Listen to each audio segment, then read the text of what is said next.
एक युद्ध हुआ था 1999 में, जिसको हम आज कारगिल के नाम से जानते हैं। Kargil War of 1999. This place became the center of much international intrigue and war between India and Pakistan. 22 years ago, India was betrayed by its neighbor Pakistan. Prime Minister Atal Bihari Vajpayee made it clear that India would emerge victorious. हम शांति चाहते हैं, ये तो दुनिया ने देखा। अब दुनिया ये देखेगी कि हम शांति की रक्षा के लिए अपनी शक्ति का भी प्रदर्शन कर सकते हैं।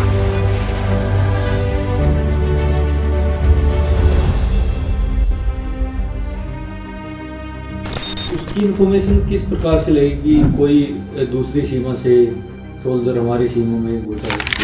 जो जानकारी उस टाइम बकरवाल ने दी थी, जो वहाँ के लोकल बसिंदे थे, बकरियां वगैरह चराते थे। हमें कोई 6 आदमी नजर आई है, कोई काला रंग का ढेर लगा हुआ था, तो मैंने थोड़ा सा देखा उसमें, तो पत्थर डोल रहा था, बर्फ हट रहा था। हमारी यूनिट को एक टास्क दिया था कि आप सर्च करके आओ कि कहाँ तक पाकिस्तान आगे आया हुआ है, दुश्मन जो है वो कितना अंदर घुसे हुए। पहाड़ी के जब नीचे पहुंच गए तो अचानक उन्होंने सामने से फायर स्टार्ट कर दिया था। अच्छा जी। अचानक की बमबारी देख के तो हमें भी आइडिया नहीं था कि यहाँ पे अचानक ऐसा हो जाएगा। हमारे आगे नायब सूबेदार थे एक मंगेल सिंह, उनको गोलियां लगी, ब्रस्ट लग गया था, वो ऑन द स्पॉट डेड हो गए थे। उसके पीछे एक लेफ्टिनेंट हनीफुद्दीन थे, उनके पाँव में गोलियां लगी थी। जब अपना साथी को ही 1 मिनट में ही मान लो हम पता नहीं हम सही चल रहे हैं तो शहीद हो जाते हैं, उस समय दिमाग को कितना प्रेशराइज होता है? हमें याद है कि जो खाली सैंड बैग होते थे, उसमें एक किसी भाई की उसमें हाथ थे, किसी के पाँव थे, और ये पता नहीं हाथ किसका है या पाँव किसका है। हाँ, ये नहीं था उसमें शोर के किसका है। हमारे ही दोस्त की बॉडी साथ में पड़ी है, हम बैठ के खाना खा रहे हैं। आतंकवादियों का मेन लक्ष्य क्या था? जम्मू और कश्मीर को जोड़ने के लिए बीच में एक सड़क थी, अगर वो उस रास्ते को बीच में ब्लॉक कर देंगे तो हमारा जो जम्मू कश्मीर का एरिया है वो कट जाता है भारत से। बटालियन ने इसमें भाग लिया था। काफी यूनिट थी हमारे इंडियन आर्मी की, जैसे जाट, राजपूत, सिख, गोरखा, काफी ग्रुप्स हैं, ग्रुप्स की आगे यूनिट थी। तो आपने मूवी देखी है कैप्टन विक्रम बत्रा पे?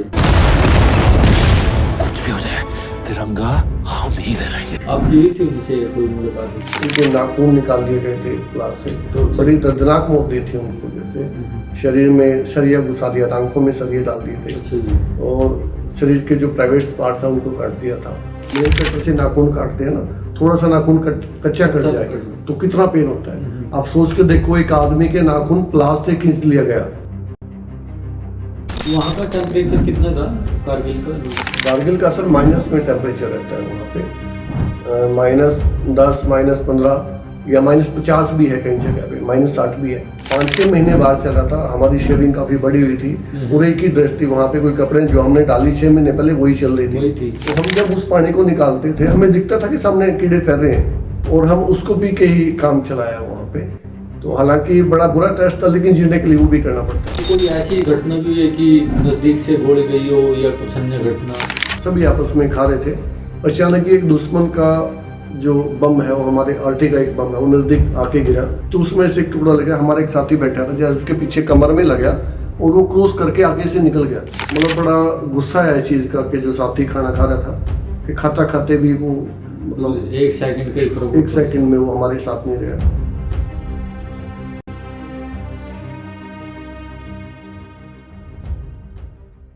नमस्कार साथियों, जब हम घरों में सुरक्षित सोते हैं तो उसका सारा श्रेय सीमा पर हमारे जवान जो रात को जागकर हमारी सुरक्षा की एक जिम्मेवारी लेते हैं, तो उन्हें विभिन्न युद्धों का और विभिन्न परिस्थितियों का सामना करना पड़ता है। ऐसा ही एक युद्ध हुआ था 1999 में, जिसको हम आज कारगिल के नाम से जानते हैं।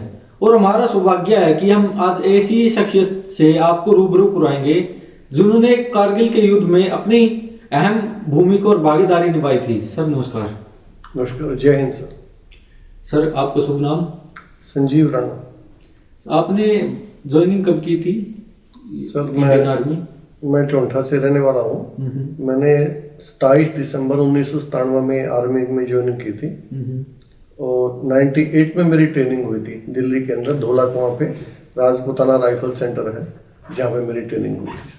और सर ज्वाइनिंग से पहले किन किन मतलब टेस्ट या फिजिकल वगैरह का वो पास करना होता है?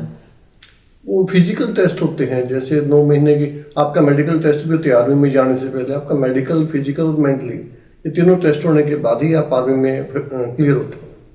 फिजिकल टेस्ट में क्या क्या मेन होता है?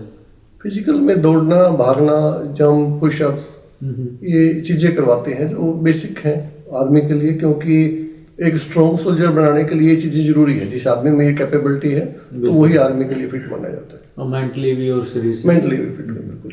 तो आपकी उम्र क्या थी उस समय? मैंने जब आर्मी ज्वाइन की थी लगभग 17.5 साल मेरी एज थी। अच्छा, आपने पढ़ाई कहाँ से की थी फिर? मैंने 10+2 मैं टोंटा से हूँ। मैट्रिक मैंने गांव के स्कूल, सरकारी स्कूल से की है। जी जी। +2 मैंने वोकेशनल से करी थी, गवर्नमेंट वोकेशनल एजुकेशन इंस्टीट्यूट रसीना में था।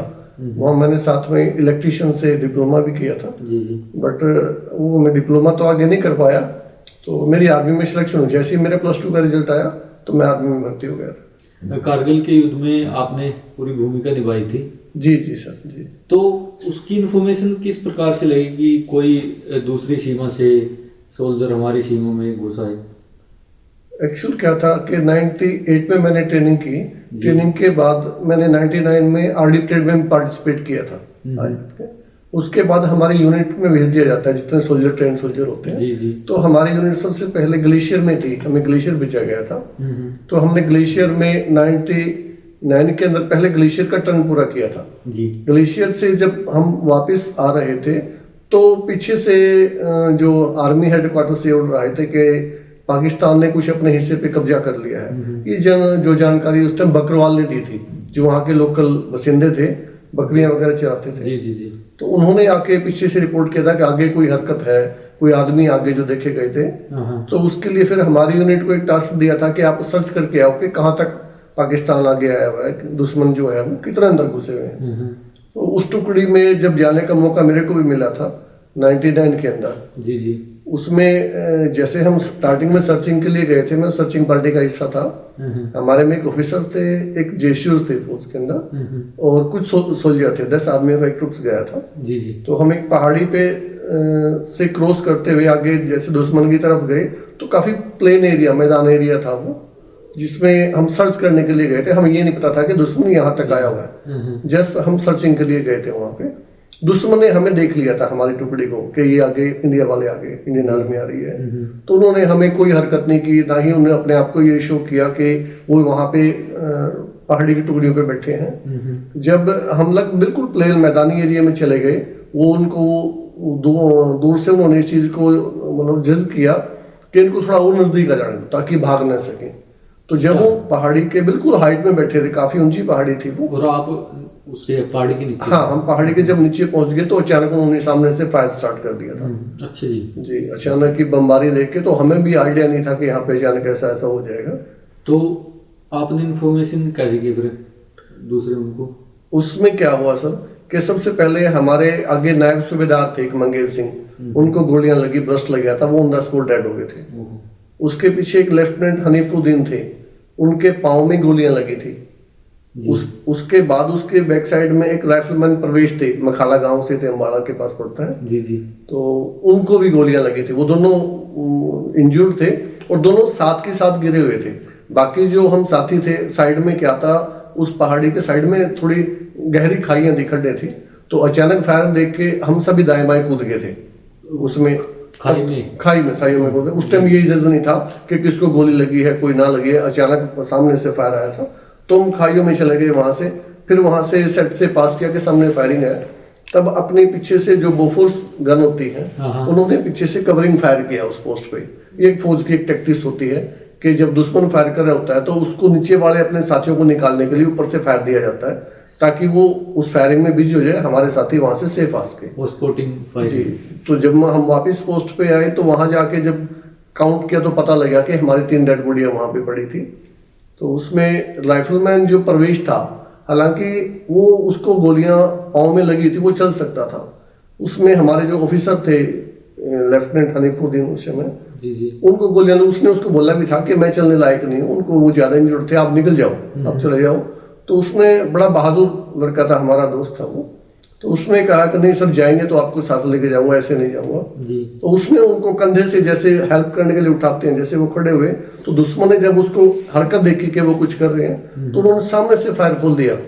तो तब प्रवेश के ब्रस्ट में लगा था, वो 10 फुट वो भी डेड हो गए थे प्रवेश से। तो उनके बाद उनकी डेड बॉडियां को जब हम उठाने के लिए गए वहां पे, जी जी। तो दुश्मन ने सामने से फायर किया कि ये इनको उठा के न ले जा सके, क्योंकि एक सैनिक के पास काफी जानकारियां होती हैं, वो उसमें अपने देश के वेपन्स के बारे में भी वैसे भी काफी चीजें होती है जो दुश्मन उसको कोशिश करता है कि उनको पता कोई ना कोई लाभ मिल जाए, पता मिल जाए। तो जब दुश्मन उनको उठाने के लिए आता तो हम फायर कर देते थे, हम जब उठाने जाता तो दुश्मन, उनकी डेड बॉडियां वहां पे कई दिनों तक पड़ी रही जी। क्योंकि जो भी उठाने के लिए जाए वो हाइट के ऊपर बैठे थे, अगर वो फायर करेंगे तो किसी को नहीं जाने देंगे। बिल्कुल। बाद में फिर हमारी यूनिट को ये टास्क मिला था कि वो डेड बॉडी वहां से अपने भाइयों की उठा के लानी है। अटैक किया, अटैक में हमारे एक 3 जवान तो पहले ही शहीद थे, लेफ्टिनेंट मैं उनका नाम लेना चाहूंगा क्योंकि वो शहीद थे 99 के अंदर, और आज की डेट में शहीदों को 26 जनवरी या 15 अगस्त में याद किया जाता है। उसके बाद लोग भूल जाते हैं कि हमारा कोई आसपास का शहीद हुआ था नहीं था। तो वो मेरे साथी थे मेरे यूनिट के, उसमें लेफ्टिनेंट हनीफुद्दीन, नायब सूबेदार मंगेश सिंह, एक राइफलमैन परवेश सिंह और एक हवलदार कान सिंह थे। जब हमने उस टुकड़ी को जो पहाड़ी पे कब्जा किया था, अटैक किया था उस पे, तो उसमें हमारे हवलदार शहीद हो गए थे, हवलदार कान सिंह। और हमें उस पहाड़ी के ऊपर काफी मेजर वेपन्स मिले थे पाकिस्तान के, और उनके 10-12 जो पाकिस्तानी कह सकते हैं, उनको उग्रवादी भी कह सकते हैं, बिल्कुल बिल्कुल, उनको हमने मार भगाया था वहां से। कुछ भाग गए थे तो कुछ मारे गए थे।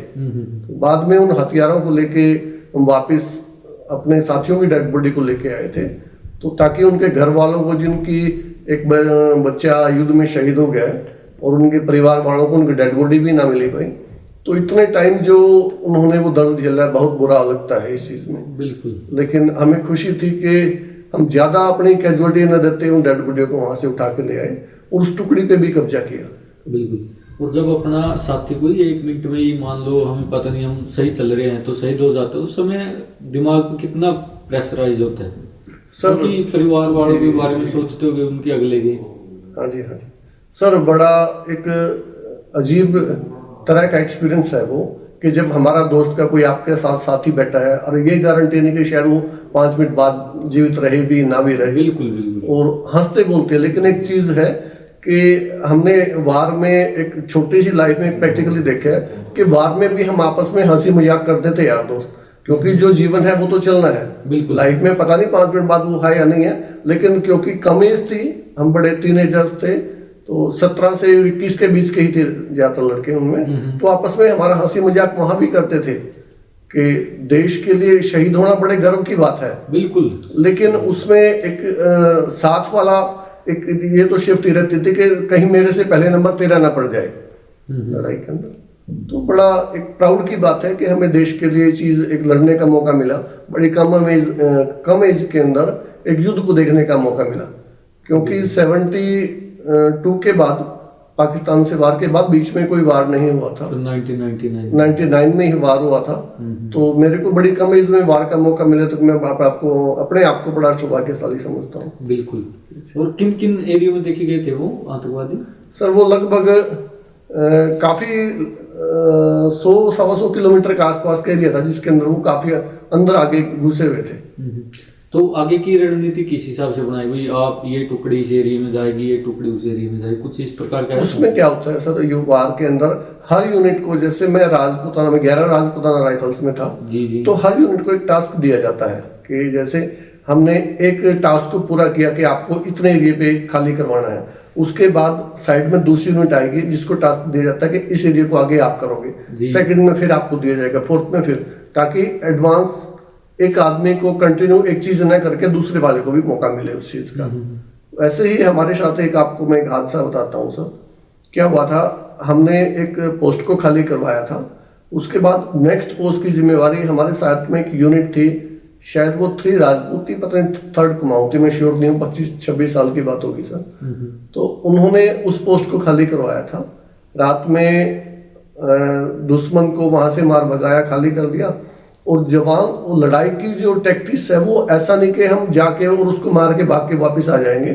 वो टैक्टिक्स लगभग 2-3 दिन पहले स्टार्ट हो जाती है। आपको उसमें भूखा भी रहना पड़ता है। 3 दिन का राशन आपके पीछे बैग में पिट्ठू में डाल दिया जाता है, जो आपको 3 दिन के लिए सरवाइव करना है। उसमें हर एक आदमी का अपना राशन, हर आदमी का राशन वो खुद कैरी करता है। और वो पहाड़ी एरिया था, पहले तो बर्फ थी, लेकिन जब वार मई जून के आसपास बर्फ पिघल चुकी थी, तो वो जैसे एडवांस करते हैं दिन में हम किसी पोस्ट को कब्जे करने के लिए, खाली करवाने के लिए, तो उसमें जब आगे जाके दिन में क्या होता है, अपने आप को छुपा के रखना है दुश्मन से। बिल्कुल। और रात में ही जितने युद्ध लड़े जाते हैं सब नाइट में लड़े जाते हैं। रात में हमें उस पोस्ट पे कब्जा करना होता है, तो दिन में जब बैठ जाते हैं तो हमें इस चीज का भी ध्यान रखना होता था कि हमारे पाँव से कोई पत्थर ना हिल जाए, कोई हरकत ना हो जाए, ताकि दुश्मन ना देख ले। उसने देख लिया तो हमें दिन में ही ठोक देगा। बिल्कुल बिल्कुल। तो अपने आप को ऐसी परिस्थिति में अपने आप को छुपा के रखते थे। और आप उसमें आपको खाना भी खाना है, उसमें आपको टॉयलेट भी जाना है, जो भी है दुश्मन की बगैर नजर में आए हरकत किए बिना। और फिर नाइट में अपने आप को उस वार के लिए प्रिपेयर भी करना है कि आपको नाइट में अटैक करना है उसके लिए। बिल्कुल। तो उसमें एक बार हमारे एक साथी थे, वहां पे जैसे ही उन्होंने उस पोस्ट को कब्जे में कर लिया, अभी 2-3 दिन से वो जगे हुए थे, थके थे, जाके उनमें से 2-3 साथी हमारे उस पे पोस्ट पे निगरानी के लिए ड्यूटी पे बैठ गए। 2-4 दोस्त के 2 घंटे के लिए रेस्ट कर लेते हैं। वो साइड में एक बंकर था, उसमें रेस्ट करने लगे, तो दुश्मन वहां पे रह के गया था, उसने खाली किया था। उसको पता था कि यहाँ पे हमने लिविंग रूम बनाया हुआ है, यहाँ पे खाली था। अभी रात के 2-3 घंटे पहले जो जगह खाली करवाई हो, तो इतनी जल्दी तो पॉसिबल नहीं था कि हम उसकी डायरेक्शन चेंज कर सकते थे। तो उन्होंने अचानक ही उनकी जो बड़ी गन थी, आरटी की गन थी, उसका एक राउंड उसके ऊपर हिट किया था, जिसमें हमारे लगभग 6-7 जवान शहीद हो गए थे। अच्छा जी। और हालात ऐसे थे कि बिल्कुल परखच्चे उड़ गए थे उनके, हमारे दोस्तों के, साथियों के। जब हमने सेट पे पास किया कि कुछ जवान शहीद हो गए हैं इसके बारे में, तो पीछे से रेनफोर्समेंट दी जाती है, क्योंकि जो चीज खाली करवाई है ताकि दुश्मन दोबारा ना आ सके, पीछे से और जवान मंगाए जाते हैं। तो उनकी डेड बॉडी का आया कि इनको बॉडियों को नीचे लेके आओ। हम रात का अंधेरा था, अंधेरे क्योंकि सूर्य निकलने के बाद तो आप कोई हरकत नहीं कर सकते थे कि आप कुछ भी कर सको। तो हमने उनकी डेड बॉडियों को, हमें याद है कि जो खाली सैंड बैग होते थे, उसमें एक किसी भाई की उसमें एक हाथ थे, किसी के पाँव थे, बड़ा दर्दनाक दृश्य था वो। हमने एक बैग के अंदर कुछ मांस डाला, हिस्सा ऐसा करके, ऐसे करके हमने 6-7 बैग बनाए, तैयार किए। उसमें एक ये दिखाने के लिए कि माँ बाप को एक सेटिस्फेक्शन मिल जाए कि आपका जवान शहीद हो गया। और अगर हम ऐसी हालात में उनको बोले कि आपका डेड बॉडी कहाँ है, क्या दिखाए, उसमें बॉडी बची ही नहीं थी। और ये पता नहीं हाथ किसका है या पाँव किसका है। हाँ, ये नहीं था उसमें शोर के किसका है। वो सिर्फ एक माँ बाप की संतुष्टि के लिए हमने एक बॉडी तैयार करी, उसमें बैग में भरी, और उसको नीचे बेस में छोड़ने के लिए जब हम गए, हमने हरे ने अपने पिट्ठू के बैग में 2-2 बैग बांधे। वो बैग खून से सने हुए थे, और पीछे हमारी जो ड्रेस थी उसमें ब्लडिंग आ रहा था पीछे से। तो जब वो डेड बॉडी लेके हम नीचे बेस में, हमारे से नीचे जो टुकड़ी थी, वहां पे उन डेड बॉडी को छोड़ने के लिए गए। तो वहां पे उन डेड बॉडियों को रखने के बाद हमारे एक सूबेदार साहब थे उस समय, तो उन्होंने बताया कि बेटा इनको नीचे तो और भी लेके चले जाएंगे, आपको ऊपर जाना चाहिए, क्योंकि उस पोस्ट पे स्ट्रेंथ का होना बहुत जरूरी है। बिल्कुल। क्योंकि कहीं दुश्मन दोबारा ना आ जाए। तो हमने उनको वो जो डेड बॉडियों को हमने, हमारे भाइयों की थी, हमारे साथियों की, वो साथ में रखे। उसमें गुस्सा भी था हमारे अंदर के हमारे भाइयों के साथ ऐसा हुआ। तो साथ में एक मतलब देश के प्रति जज्बा भी था कि हमें इसका बदला लेना है, कुछ करना है। बिल्कुल बिल्कुल। तो उन्होंने सर, हमारे जो सूबेदार साहब ने उन्हें बताया कि सर आप बेटा ऊपर जा रहे हो, जाते हुए साइड में कुछ राशन खाने पीने का ले जाओ अपने, क्योंकि आप जिंदा रहोगे तभी तो वार लड़ोगे। बिल्कुल। तो हमें उस समय एक ट्रेनिंग में सिखाया जाता था कि जैसे पिट्ठू में हमें जब ट्रेनिंग होती है ना, तो बोलते थे कि इसके अंदर अम्युनिशन डालते हैं वार के टाइम ना पिट्ठू में, तो हम उसमें बिस्कुट चॉकलेट वगैरह भर लेते थे, कुछ खाने के और चीज डाल लिए ताकि रास्ते में खा सके। तो हालांकि हमारे इंस्ट्रक्टर बोलते थे कि बेटा इसमें वार के अंदर ना गोलियां भरी जाती है, मौसम इतनी गोलियां, क्या कौन गोलियां चलाएगा, क्या जरूरत पड़ेगी। लेकिन वहां जब प्रैक्टिकल किया, तो जब हमारे जो इंचार्ज थे उन्होंने कहा कि आप रोशन खाना ले जाओ, तो हमने उनको बोला कि सर खाना तो हम कम भी खा लेंगे, लेकिन उस समय ऊपर गोलियां की जरूरत है। तो हमने अपने पिट्ठों में वो जो बिंडोली बोलते हैं गोलियों की, वो पिट्ठों में भर के, साथ में कुछ हैंड ग्रेनेड्स भी लिए और साथ में राशन भी लिया अपने जो साथी थे वहाँ पे उनके लिए, और ऊपर जाके वो गए। और सर, और जब मेरे को याद है कि जब अपने दोस्तों की जब वो हमने बॉडियाँ मार के, वहाँ पे ऐसा तो था नहीं कि कोई टॉयलेट या बाथरूम था, हमारे हाथ खून में सने हुए थे उनके। उन्होंने कहा कि एक बेटा एक दो पूरियाँ आप भी खा जाओ। फौज में ड्राई राशन के तौर पे पूरी और सब्जी मिलती है जो कि कई दिन तक खाई जा सकती है, वो खराब नहीं होती, खराब नहीं, अमूमन बाकी सब्जियां हो जाती है लेकिन ये आप कई दिन तक खा सकते हो। तो उन्होंने वो जो पूरियां हमारे वो खून के सने हम बैठ के हम चिबा रहे हैं, खा रहे हैं, तो बड़ा अजीब सा लगा। हमें ये नहीं लगा कि टाइम का बहुत कम था कि हमें ऊपर भी जाना है और हमारे ही दोस्त की बॉडी साथ में पड़ी है, हम बैठ के खाना खा रहे हैं और फिर अगले टास्क के लिए हमें प्रिपेयर होना कि आगे फिर आपको अटैक में जाना है। तो ऊपर जब उनको लेके गए तो सर बड़ा दर्दनाक पल थे सर वो जो हमने झेले हैं। कभी कभार ऐसा भी हो कि खाना बीच में खत्म हो गए हो या फिर भूख ज्यादा ऊपर से लड़ाई करनी हो? हाँ सर, उसमें एक बार हुआ था ऐसे कि जैसे हमने पोस्ट को खाली करवाया, हमारे पास पूरी सब्जी थी, तो हमने जोश में आके कि अभी तो पीछे से खाना जाएगा, स्वाति आ जाएंगे, हमने उसको बर्फ में फेंक दिया। पूरी सब्जी को बर्फ में फेंक दिया कि इसको कौन खाएगा, नीचे से और खाना जाएगा। दो तीन दिन पुराने थे वो। तो बाद में जब दुश्मन ने क्या हुआ, रास्ते को ब्लॉक कर दिया, पीछे से किसी को आने नहीं दिया आगे। अच्छा। हाँ, तो एक पोस्ट पे हम वहाँ पे बंधक होके रह गए और जो अपने साथी की जो रेनफोर्समेंट है वो रात में ही आ सकती, दिन में नहीं आ सकते आप, दिन में हरकत नहीं करने देगा। तो मजबूरी बस हमें उस पुलियों को उठाने के लिए दुश्मन के एरिया में क्रॉल करके और उसको उठा के अपनी जान का रिस्क लेके वो वापस लेके आए पूरियां। तो उस समय एहसास हुआ कि भोजन परमात्मा ने जो दिया ना खाने के लिए, हमें उसकी इज्जत करनी चाहिए, उसको कभी भी गलत समझ के नहीं फेंकना चाहिए। हमने ये सोच के कि हमारे पास ताजा खाना आएगा, क्यों ना इसको आगे फेंक दिया। बाद में फिर उसको सूलियां, जैसे वो शादियों में सुवाली लड्डू नहीं आते, तो वो पूरियां उस टाइम सुवालियां बन गई थी, तो वो चबा चबा के खाई हमने बैठ के। तो वो चीजें बड़ी मेमोरेबल है आज भी करते हैं। बिल्कुल। कितनी बटालियन ने इसमें भाग लिया था? सर इसमें काफी यूनिट थी हमारे इंडियन आर्मी की, जैसे जाट, राजपूत, सिख, गोरखा, काफी ग्रुप्स हैं। इन ग्रुप्स की आगे यूनिट थी। तो पर यूनिट का नेतृत्व कौन करता है? जैसे राजपूत राइफल का कौन करता है? हमारे यूनिट का जैसे सीओ, जो सीओ कमांडिंग ऑफिसर होता है वो यूनिट करता है। हमारे सीओ उस टाइम थे कर्नल अनिल भाटिया। अनिल भाटिया जी थे उस टाइम जो हमारी यूनिट को लीड कर रहे थे। और अलग अलग उनको जिसका नेतृत्व जो सबसे ऊपर बैठा हो, जिससे संपर्क करना, वो कौन थे? वो कमांडर सब ब्रिगेडियर रैंक के अधिकारी होते हैं। वो तो उससे को जी जी जी उनके सारे के साथ वही अटैच होते थे बस। हाँ, सभी यूनिटों से वो अटैच है उनसे। बिल्कुल। अच्छा, वो पहाड़ी पर थे और हमारे सोल्जर उस पे ग्राउंड पे थे, तो किन किन परिस्थितियों का सामना करना पड़ता है? क्योंकि एक चढ़ाई पे चढ़ना, ऊपर से अगर वैसे पत्थर भी फेंके तो गोले के समान तेजी से आता था। एक्चुअल में क्या था सर, वो पहाड़ी पे ऊंचाई पे जब उन्होंने कब्जा किया था, उनका एम पहले से ही क्लियर था। वो बड़ी हाइट पे ऊपर जाके बैठे थे ताकि हम इजीली उनके पास में पहुंच सके। तो हम जब ऊपर जाते थे तो ऊपर से गोलियों की बौछार करते थे, अपनी मशीन गनों के फायर करते थे। उन तक पहुंचना बड़ा टफ था ये चीजें। बिल्कुल। लेकिन अपनी सेना ने बड़ी बहादुरी से लड़ी है कि उन्होंने कभी इस पहाड़ी को कोई ज्यादा वो नहीं अहमियत नहीं दी, क्योंकि हमारे में कुछ एक सैनिक ऐसे थे जो पहाड़, वहां पे हम ग्लेशियर में रहे थे, हमें वहां पे पहाड़ियों पे चढ़ना ही सिखाया था।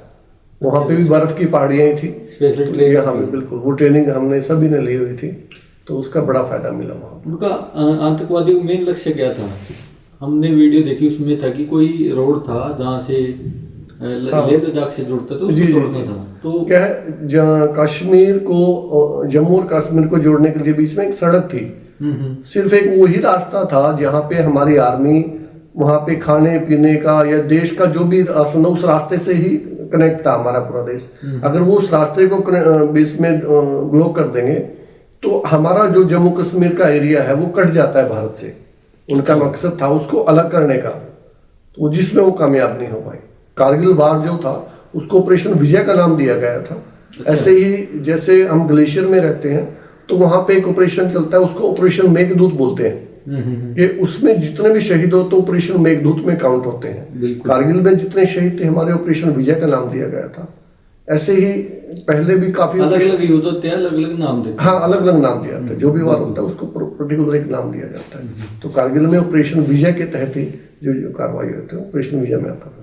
और युद्ध के दौरान ऐसा भी हुआ कि परिवार की याद आई या अन्य उसकी आता है कभी ऐसे पल? सर, वार जब था, वार में हालांकि फैमिली की याद आती है, लेकिन हम एक मानते हैं कि हम उसमें अनमैरिड थे सभी। अच्छा। जब वार में भी जब सिलेक्शन की गई थी हमारे यूनिट में से, तो ज्यादातर जो बैचलर लड़के थे उनको सिलेक्ट किया गया था। नए बच्चे थे, सीनियर्स को कम प्रायोरिटी दी गई थी। हाँ, वो एक तजुर्बे के लिए, एक्सपीरियंस दे, वो हमारे साथ थे, लेकिन एक यूथ को प्राथमिकता ज्यादा दी गई थी। और सैनिकों को हौसला कैसे बढ़ाते थे जब युद्ध के समय? कोई विशेष नारा या?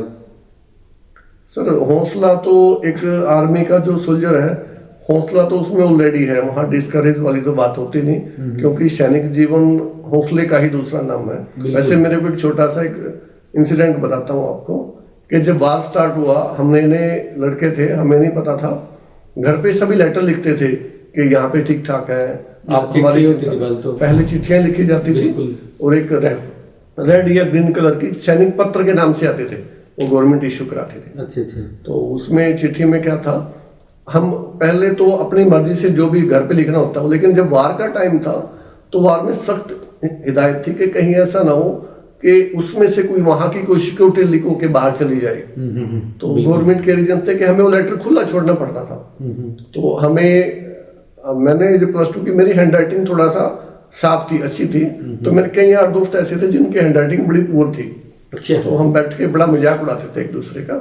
तो जब हमें लेटर दिए गए कि ऐसे करके अपने घर पे लेटर लिखो कि हम यहाँ पे ठीक ठाक है, और ये उस हालात की बात थी कि जब हमें सुबह अटैक करना था किसी पोस्ट पे, आगे उसको दुश्मन के पास खाली करवाने के लिए, सुबह मॉर्निंग में, अगले नाइट में अटैक था, और दिन में हमें बोला गया कि आप घर पे एक लेटर लिखो कि मैं यहाँ पे ठीक ठाक हूँ, और सिर्फ उसमें 4 लाइन लिखनी है कि हाँ मैं यहाँ पे ठीक ठाक हूँ।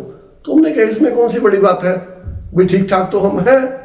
और वो 4 लाइनें उसमें लेटर में लिख के क्या मिलेगा?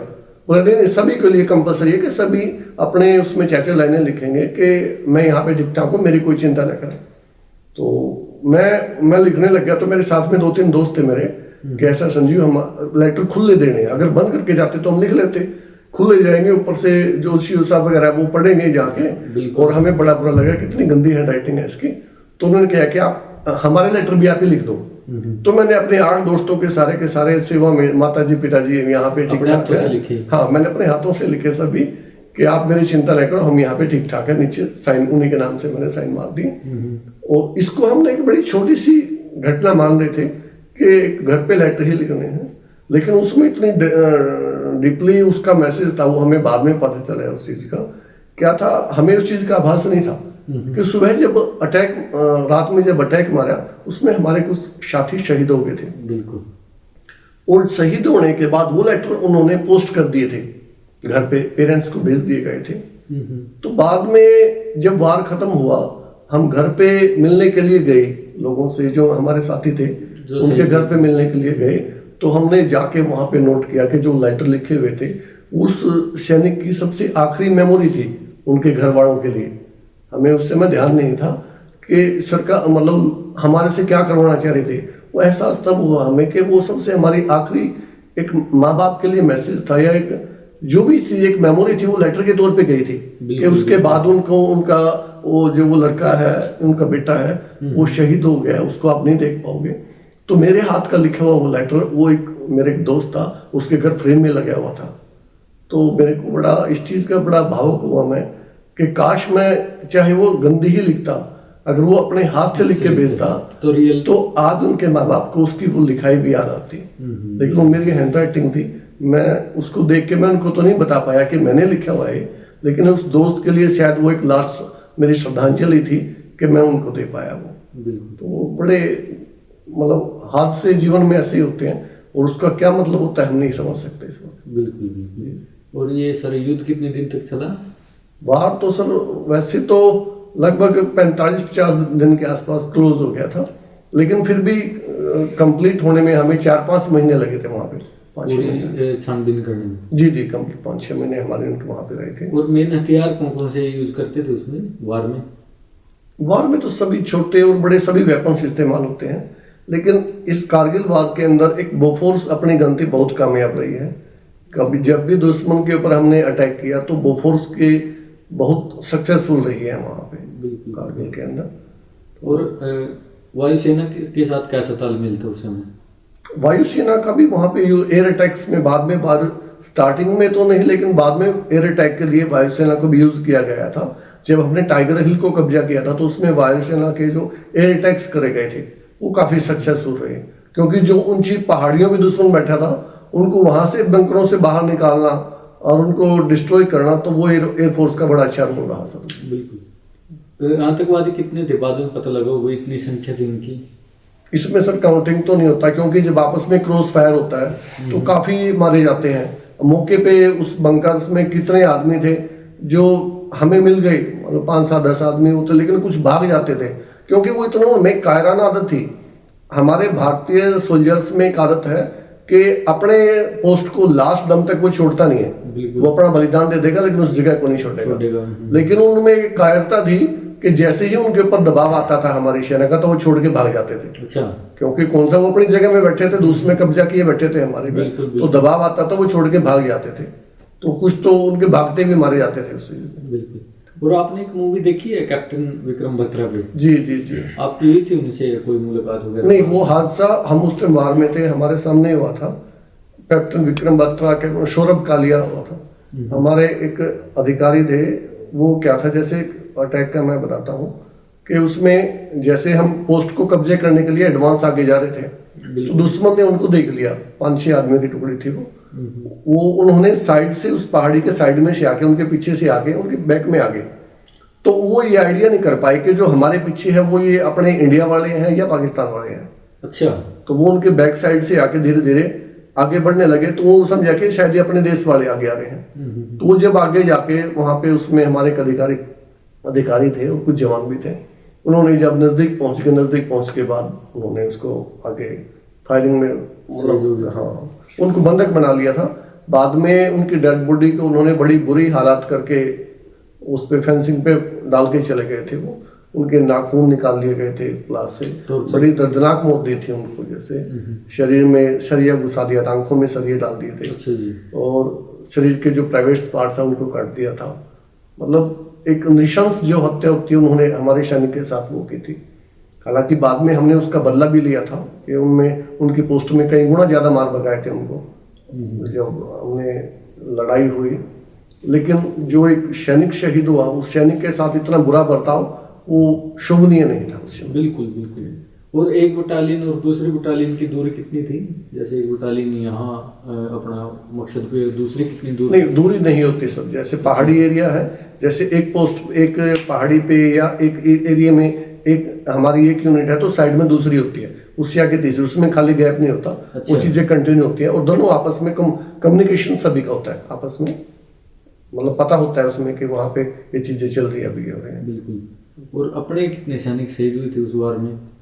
सर अपने भी काफी जवान शहीद हुए थे उसमें, प्रॉपरली काउंटिंग तो नहीं है मेरे पास डाटा, लेकिन काफी जवान थे उसमें। मेरी यूनिट के लगभग 6-7 जवान शहीद हुए थे उसके अंदर। अच्छे। उसमें एक राइफलमैन कौशलेंद्र प्रताप था जिसने मेरे साथ ही ट्रेनिंग करी थी। हम साथ ही ग्लेशियर में भी रहे थे, भर्ती भी साथ ही हुए थे और बाद में वो शहादत को हो गया थे 99 के अंदर। और युद्ध समाप्ति के बाद कैसा अनुभव था? सर युद्ध समाप्ति बदलाव तो जरूर आता है अगर हमें अपनी, तो उसके बाद कैसा अनुभव था? सर युद्ध समाप्ति के हमें एक चीज है कि जब वार में थे, जो आम जनता का, पब्लिक का जो जोश था, उसमें सेना के प्रति जो जज्बा था, वो हमें वहां पे न्यूज़पेपर में दिखता था। कई बार कई दिन पुराना न्यूज़पेपर आता था पोस्ट पे, तो हम वो देखते थे तो उसमें पता लगता था कि जो आम पब्लिक है उनमें देश के प्रति मतलब कितनी अच्छी भावना थी कि सैनिकों को बसों में भी कहीं जाना है तो फ्री है, कोई और काम है तो वो फ्री है, कोर्ट के जो जज हैं चाहे कोई केस है तो वो भी फ्री है। बिल्कुल। तो एक पूरा सम्मान दिया था उन्होंने। हालांकि जो वार में थे वो हमें इसका नहीं फायदा मिला, लेकिन जो हमारे एक सैनिकों के प्रति सम्मान था देश का, वो बड़ा जबरदस्त था। एक मेरे को ध्यान है कि उस समय कोई उद्योगपति था, उसके बेटे की शादी हुई थी जब कारगिल वार था, तो उनकी शादी थी उसमें। और उन्होंने एक पैकिंग करा के, एक छोटी सी एक पैकिंग में, उसमें कुछ लड्डू, कुछ खुरमे, मतलब जो मिठाई के आइटम होते हैं, हाँ हाँ, वो उन्होंने कारगिल में पहुंचाए थे हर एक जवान के लिए, अच्छा जी, ताकि हर जवान के पास उसकी शादी की जो खुशी है वो हर एक जवान तक पहुंचे। तो हमें आज भी याद है कि हमारी पोस्टों पे नीचे से, जैसे पोर्टर बोलते हैं उनको, जो सामान लेके आते हैं, वो पोर्टर लेके आए, उनके थ्रू आगे गया तो बोले ये मिठाई है किसकी खुशी में आई है, तो बताया कि उसका बल्कि नाम भी था उसमें, शायद उन्होंने लड़का लड़की का नाम डाला हुआ था। तो हमने देखा कि जैसे किसी की बेटे की शादी थी, कोई व्यापारी था बड़ा, तो उन्होंने सभी जवानों के लिए मिठाई भेजी है। तो कुछ एक ऐसा भी था कि एक बार उस समय कोई संत महात्मा थे, उन्होंने ताबीज बनाए थे, कुछ ताबीज बनाए थे और सभी पोस्टों पे हर जवान के लिए भेजे गए थे कि आप इनको अपने हाथों पे रक्षा सूत्र के तौर पे बांधो। अपनी भावना थी वो तब। हाँ, वो एक देश की भावना थी उनकी, बिल्कुल, बिल्कुल। कि ये आपको सुरक्षित रखेगी। हालांकि वो तो एक किस्मत थी कि कब किसका, लेकिन फिर भी उनकी तरफ से हमें एक सुरक्षा के तौर पे उन्होंने ताबीज के धागे आए थे कि वो अगर आप बांधना चाहो तो सभी अपने हाथों में बांधे, ताकि आपको मतलब सुरक्षित रखेंगे। बिल्कुल। और आप मिलते हो अभी जो कारगिल युद्ध में आपके साथी थे, होती है बातचीत कैसे? हाँ, मिलते हैं सर, जो कारगिल के अभी वो लगभग रिटायर आ चुके हैं, सभी यार दोस्त मिलते हैं, तो पुरानी बड़ी बातें होती हैं वार के हंसी मजाक की, या जो आदमी था यार वो ऐसे करता था, वो ऐसे करता था। एक बार मेरे साथ में आपको बताऊं सर, जब हम वार समाप्त हुआ, वार से वापस आ रहे थे, रास्ते में हम लेह के अंदर रुके, क्योंकि 5-6 महीने वार चला था, हमारी शेविंग काफी बड़ी हुई थी और एक ही ड्रेस थी, वहां पे कोई कपड़े जो हमने डाली 6 महीने पहले वही चल रही थी। वो जगह जगह से फट भी गई थी और वो मैल से सड़ भी गई थी बुरी, मतलब आपको देखने से सैनिक कम, मतलब एक सफाई वाले हम ज्यादा लगते थे। तो बाद में जब हम वापिस आ रहे थे लेह के अंदर, वहां पे एक देवी का बहुत बड़ा प्राचीन मंदिर है, बड़ा भव्य मंदिर है, लेह के अंदर है, हमें याद है उस चीज को। तो जब वापस आ रहे थे तो हमारी यूनिट में जो इंचार्ज थे उन्होंने बोला कि हम जा रहे हैं, कि उन्हें देवी की माता के दर्शन करके चलेंगे। बिल्कुल। अच्छा, वो सर्दियों के दिन थे, हमारे पास जो सर्दियों की बड़ी ड्रेस होती है, बड़े शूज डाले हुए थे हमने। जब हम मंदिर में दर्शन करने के लिए, क्योंकि हमारे हिंदू धर्म में ये चीजें हैं कि मंदिर में हम जूतों में नहीं जाते, जूते निकाल के जाते हैं, लेकिन ठंडा माहौल, टेम्परेचर माइनस में रहता है वहां पे। तो जब हम मंदिर में दर्शन करने के लिए गए तो कुछ एक जवानों ने जूते निकाल लिए, लेकिन क्योंकि काफी दिनों से एक सैनिक जब जूता डालता है ना, तो पाँव इतने सॉफ्ट हो जाते हैं कि आप थोड़ी सी भी सेंसिटिव हो पाँव को महसूस होती है। वो पाँव निकाल के जब हम मंदिर में एंटर किया तो कुछ एक जवानों उस चीज को कि हम बाहर से ही प्रणाम कर लेते हैं ताकि जूते अंदर पहन के ना जा सके उसमें, क्योंकि काफियों के पाँव इंजर्ड भी थे, जख्मी भी थे। तो हमें याद है कि वो जो मंदिर के पुजारी थे उस समय, वो अंदर से दौड़ के एकदम आए कि उन्होंने कहा कि बेटा अंदर आओ, उसके माता के दर्शन करके फिर जाना। तो मैं बोला सर हमें जूते निकालने पड़ेंगे। नहीं बेटा, आप जूते पहन के आओ, क्योंकि आप जैसे जो एक युद्ध जीत के आए हैं, सैनिक देश के लिए कुछ करके आए हैं, तो आपके पाँव मंदिर में पड़ने से तो मंदिर धन्य हो गया। बिल्कुल, आपको जूते निकालने की जरूरत नहीं है, आप जूते के समेत आओ, आप भगवान के दर्शन, भगवान तो आप जैसे सैनिकों का इच्छुक है, वो तो वो आपसे मिलना चाहता है, आप भगवान से मिलने आए हो। तो उन्होंने बड़ी रिस्पेक्ट दी है, हमें बड़ी खुशी है इस चीज की। सर जूते तो फिर भी हमें अच्छा नहीं लगता, उन्होंने फिर भी जूते समेत हमें अंदर बुलाया था और सभी हमने जो है परमात्मा का धन्यवाद किया कि हम सकुशल वहां से वापस लौट आए। वहाँ का टेम्परेचर कितना था कारगिल का? लोग का कारगिल का सर माइनस में टेम्परेचर रहता है वहाँ पे, -10, -15 या -50 भी है, कई जगह पे -60 भी है, वो जगह जगह के हिसाब से अलग है। और पहनने को बस एक शर्ट पहनने के लिए सर वहाँ पे स्पेशल व्हाइट कलर की ड्रेस होती है जो हम बर्फ में डालते हैं, बर्फीले की सरकार की तरफ से बस एक ही थी, वही मिलती है सर, वही सारा वार में वही रहती है, वही रही, और लास्ट में वही कोई छोड़ के वापस आए। और पानी की व्यवस्था कैसे होती थी? पानी के लिए भी माइनस में तो पानी भी जम जाता था। हाँ, पानी के लिए भी सर हमारे पास एक्चुअली में स्टोरी इतनी है आर्मी की कि हम आपको जितने बताएंगे सर पूरा दिन लग जाएगा, नहीं खत्म होगी। एक बार हम जिस पोस्ट पे रहते थे वहाँ पे स्टार्टिंग में जाके जब हमने बैठे थे वहाँ पे, बिल्कुल, तो वहाँ पे पानी की कोई व्यवस्था नहीं थी। अच्छा, मई जून में बर्फ भी पिघल चुकी थी, खाली पत्थर ही पत्थर थे वहाँ पे, और पानी लेने के लिए हमें काफी नीचे आना पड़ता था, दुश्मन से छुपते हुए साइड में नीचे जाते थे। और वहाँ पे सर एक पानी की एक धार आती थी जैसे ऊपर से ना बर्फ की बर्फ पिघली ऊपर हुई। हाइट पे बर्फ थी, वो पिघल के उसका एक नाला टाइप नीचे आता था। बिल्कुल। आप यकीन नहीं मानोगे उस नाले के अंदर क्या था, वो नाला जहां से आता था वो वहां पे जो ये थे पाकिस्तान के ऊपर या बकरवाल थे, बकरी रखते थे पहले वहां पे, उन बकरियों की जो वो गोबर होता है वो उसमें बंकर में पड़ा था, और जब उसमें से पानी आता था तो वो जो बकर के गोबर वो पानी के साथ निकल के आता था। अच्छा, हमारे पास वहां पे कोई बर्तन नहीं था कि पानी लेके जा सके, हमें तेल के लिए जरीकैन मिलती है, जरीकैन में तेल जाता है, तो उस जरीकैन को खाली करके हम पानी लेके आते थे। और फौज के लिए जो तेल की जरीकैन है उसमें जैसे तेल को कई कई महीने पहले स्टोर करके डंप कर देते हैं, और उसमें जंग भी लग जाता है जब काफी टाइम से पड़ी रहेगी। तो उन जरीकैंस के अंदर जो था कुछ तो जंग लग के वो पीली हो गई थी, सेकेंडली मिट्टी के तेल की उसमें स्मेल थी, थर्ड फिर जब हम नीचे के लिए आए हमने वो पानी उसके अंदर भरा तो उसमें जो वो बकरियों का जो आइटम थे वो सारा वो भी इतना आ गए। हम जब उसको पीठ पे बांध के और दोबारा फिर अपनी पोस्ट पे लेके गए, रात में ही भरते थे, दिन में तो नहीं भर सकते थे, दुश्मन का वहां पे फायर आता था। बिल्कुल। तो जब उस पोस्ट को लेके हम ऊपर गए तब तक वो सारी चीजें आपस में, जंग भी, वो मिट्टी का तेल भी, और प्लस वो जो जानवरों की वो आपस में मिक्सचर होके ना बड़ा एक अच्छा सा कॉम्बिनेशन बन जाता था। वहां जाके हमने एक पत्थर का था, एक बड़ा सा पत्थर, उसके ऊपर सीमेंट से चारों तरफ बाउंड्री सी की हुई थी थोड़ी थोड़ी, जिसमें पानी रुक सके पहाड़ स्टोर करने के लिए। तो हमने जरीकन को जाके उसमें खाली कर देते थे। और सर उसमें जो बताते थे ना वो कि जो लोग आते थे उसमें कीड़े हो रहे थे लाल लाल से। अच्छा। तो हम जब उस पानी को निकालते थे हमें दिखता था कि सामने कीड़े तैर रहे हैं, और उस जंग की वजह से उस पानी का कलर लाल भी हो जाता था, मिट्टी की स्मेल उसमें ऑलरेडी पहले थी। बिल्कुल ऊपर तो हाँ, लेकिन बाहर में जीने के लिए, हमें जीने के लिए रहना, वहां पे कोई ये नहीं था कि तो टाइम मिला है कि हमें उसमें अपने आप को, मतलब एक सैनिक को बुरी से बुरे हालात में अपने आप को कैसे जीवित रखें। तो हम अपनी जेब से रुमाल निकालते थे, गिलास रखा, और उसमें से उस पानी को जब रुमाल में डालते थे वो कीड़े छिन जाते थे, जो लाल सा कलर है वो मिक्सचर सा नीचे आ जाता था, जूस टाइप सा, और हम उसको पी के ही काम चलाया वहां पे। तो हालांकि बड़ा बुरा टेस्ट था, लेकिन जीने के लिए वो भी करना पड़ता है बिल्कुल अपने आप। और शरीर पे इसका इफेक्ट पड़ता था? हाँ सर, उस पे शरीर पे तो इफेक्ट पड़ता ही है, जाहिर सी बात है कि जो शरीर चीज हमारे लिए बनी नहीं है हमें वो चीज खानी पड़ रही है। बिल्कुल। और वो कंटिन्यू कई महीने जब ये चीज चली तो इफेक्ट तो पड़ा है उस पर। लेकिन वो है कि सर नई एज थी, नया था जोश था, हमें उस चीज का ये ऐसा कल को ये हमें क्या नुकसान पहुंचाएगा ना पहुंचाएगा, तो वो चीजें बड़ी रेयर थी उस समय सर। एक हादसा मैं आपको और बताऊं कि जब मैं कारगिल वार समाप्त करके वापस आया तो मैं ट्रेन से, जैसे जम्मू से हमें ट्रेन मिलती थी, जम्मू तवी एक्सप्रेस आती थी, वो करनाल उतारती थी हमें। अच्छा। करनाल से फिर मेरा गांव करनाल कैथल रोड पे ही पड़ता है, टोंठा गांव है। टोंठा गांव। तो उन्होंने सर, मैं करनाल रेलवे स्टेशन पे उतर गया वहां से, और सुबह लगभग 3-4 बजे के आसपास ट्रेन वहां उतारती थी। वहां से मैंने एक ऑटो किया, उससे मैं जो करनाल का बस स्टैंड है उसके बाहर आके रुक गया। जब मैं 6 महीने बाद वार से वापिस आया था तो साथ में जम्मू से 2 पेटी सेब की ले घर के लिए, घर वालों के लिए, घर वाले कहते जम्मू से आया तो भाई सेब लेके आएगा। बिल्कुल।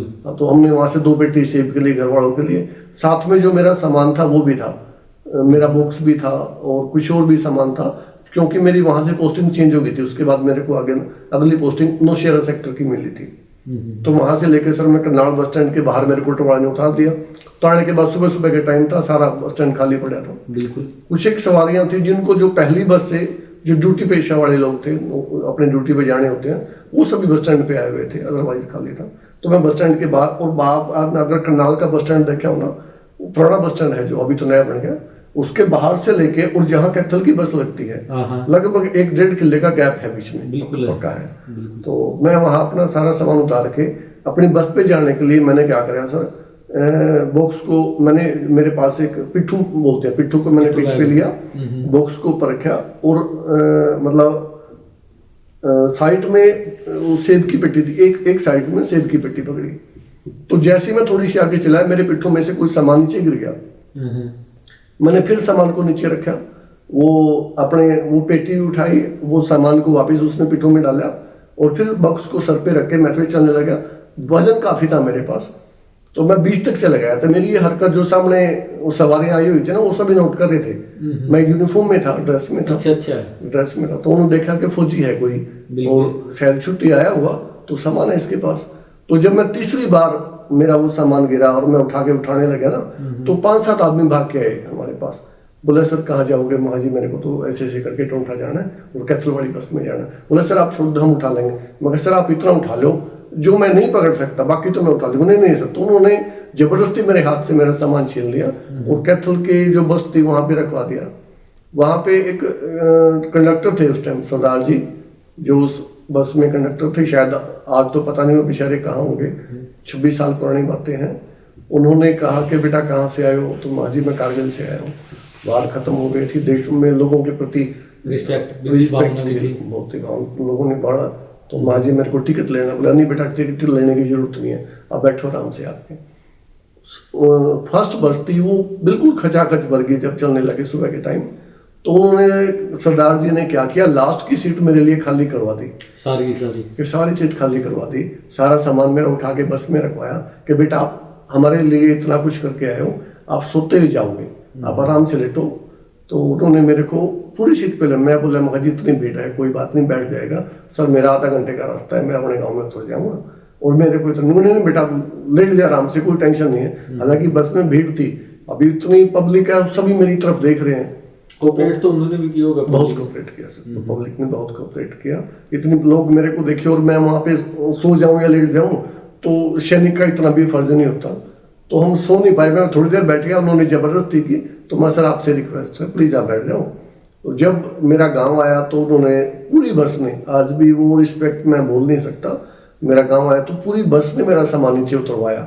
नीचे उतरवा के वो सभी मेरे को सैल्यूट दे रहे थे कि जी मतलब जय हिंद, एक देश के प्रति जो जज्बा था, मतलब वो आज भी सर याद आता है तो एक बड़े गर्व से महसूस होता है। बिल्कुल ऐसे हालात में मतलब हमें रहने का मौका मिला और समाज का या हमारे देश का जो एक रिस्पेक्ट थी वो हमें मिली उससे। बिल्कुल। और कोई विशेष पल आज भी है जो याद हो आपको, जो आज भी याद हो कारगिल वार के समय?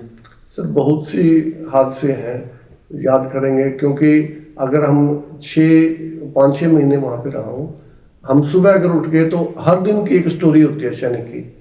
बिल्कुल। हम कितनी स्टोरी बनाएंगे, क्योंकि हम सुबह से उठने से लेके और शाम तक, अभी उसमें से पता नहीं शाम किसी ने वो शाम देख भी पाए या ना देख पाए, तो हर दिन की एक स्टोरी है। कितनी भी याद कर लो सर, जितना याद करें उतना ही गर्व होता है अपने। और मेडिकल फैसिलिटी की क्या सुविधा थी वहाँ पर? क्योंकि पेन वगैरह या थोड़ा बहुत हेल्थ इश्यूज होते ही रहते हैं। वो हो जाते थे सर। उसमें क्या था अभी फौज में जाते तो सभी +2 पास करके हैं, तो हमारे में जो थोड़ा सा ठीक से पढ़ा लिखा होता था उसको मेडिकल बुक्स दे दिया जाता था। उसमें जैसे किसी को अगर पेन है तो कॉम्बिफ्लेम दे दी, बुखार है तो पैरासीटामोल दे दिया, बेसिक सी। हाँ बस वही डॉक्टर था हमारे लिए। तो किसी को कोई दिक्कत है, एक टेबलेट आप ले लो, एक वो ले लो, बस वही रिलीफ था उससे ऊपर नहीं। और लोकल जब वॉर होता है तो लोकल जो लोग होते हैं उनको कैसे कोऑपरेट करते हैं? जगह खाली करवाते हैं कोई अन्य वगैरह? जैसे जहाँ पे हमें ये लगता था कि दुश्मन की बमबारी आ सकती है, तो उन जगह को खाली करवा के सेफ साइड में भेज दिया जाता था, ताकि उनको कोई नुकसान ना हो।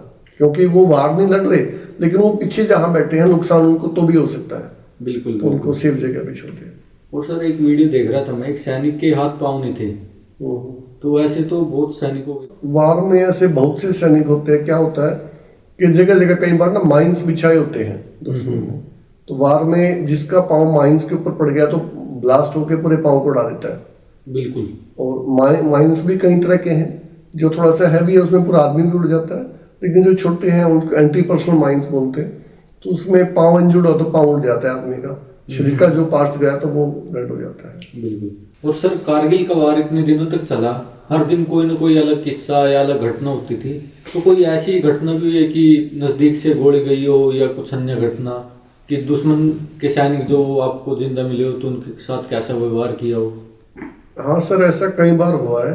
एक बार हमने एक पोस्ट पे, जैसे अटैक मारने से पहले की बात थी, हम खाना खा रहे थे जी। तो फौज में क्या होता है वार के टाइम में खासकर, जैसे एक बर्तन है देगड़ी टाइप है, उसमें बीच में दाल डाल लेंगे, सभी साथी आपस में हाथ में 5-5 6 रोटियां लेके ना साइड में बैठ जाते हैं, चारों ग्रुप में रोटी ग्रुप में खाते हैं सभी। अभी क्योंकि वार के टाइम में तो उसी में से अमूमन क्या फौज में वैसे भी इकट्ठा ही खाते हैं सभी, इतना भाईचारा होता है। बिल्कुल। तो वो सभी उसमें बीच में से दाल या सब्जी लेके ना सभी आपस में खा रहे थे।